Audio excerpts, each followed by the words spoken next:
Good afternoon. Thank you for your talk today. A little bit of how you talked about society and having a role. So I'm trying to formulate this question still, but what do you think then the average consumer has, or responsibility that the average consumer has, and or that the average person in a plant has when making decisions based on which country or what location to purchase goods and services from? Well, that's a great question. What, you asked the question. Do you have an opinion?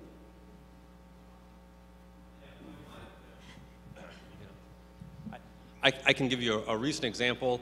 Wanted to buy a playground for my kids. So I did some research, and I went and I got a rainbow play system that's made with North American wood products, and it's a US-based company. And when comparing it to companies at a Walmart or a Sam's Club, they utilize Chinese cedar. So I went with the US, and I probably paid 2 times. I'm fortunate enough that, and blessed enough that I'm able to do that, and not everyone can. I have certain purchasing practices, which there are certain shops and stores that I do not purchase from because I don't agree with their ethics. What business are you in? Which company? Yeah. With GraphTech. Oh, with GraphTech. Okay. Okay. Do you guys sell to the Chinese steel mills? Not much. I'm not associated necessarily too much with that line of business. Line of business I work in is natural graphite, okay. And we export a tremendous amount of our product over to Asia. Do you care whether they have the ability to buy?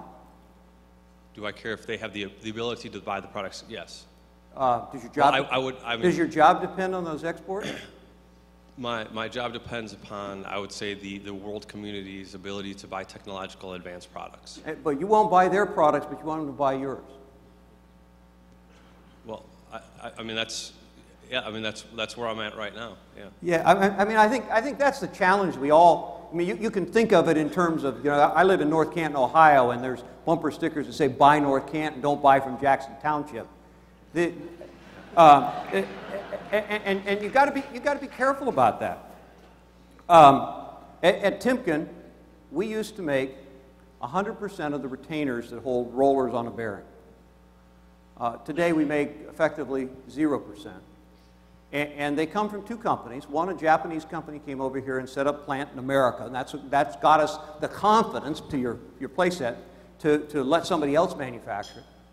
But they have been largely supplanted by a small privately held company in northern India who grew up serving our Indian division, and with a little technical help from us and great, if there's anybody here from Juergens, I know Jack Schron's been to see him, world-class manufacturing. They supply us on a global basis and make us more competitive because they are the low-cost, high-quality source in the world.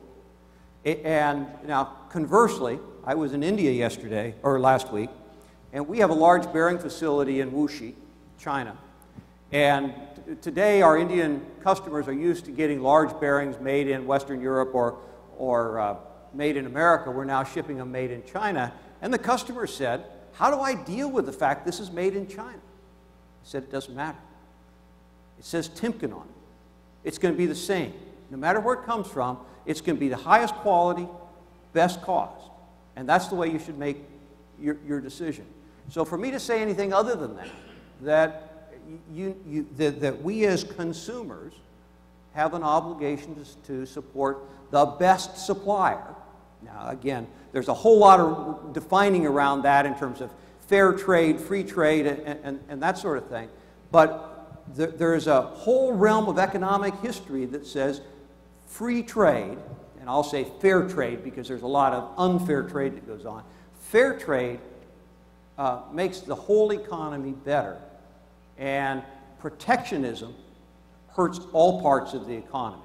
Now, what you do as an individual, that's your own conscience. I mean, that is your own conscience.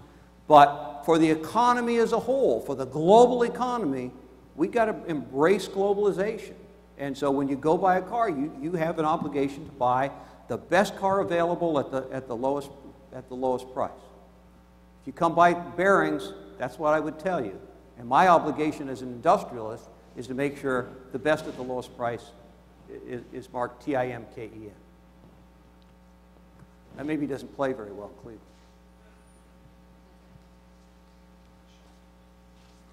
You know, this is now a sign of being old. I can remember when that change happened. I was purchasing manager back in 1979, and we wouldn't buy anything in that day. Detroit wouldn't buy anything that wasn't made in America. And suddenly, when the Japanese car makers started coming to this country, Detroit had to go look at the world and buy the world's best technology. Faircrest, the melting technology is German. The ingot making technology is Japanese. I don't know where the rolling mill came from. It's the best in the world. Now we're the best in the world. I mean, that's a bit the philosophy I think that we all have to adopt.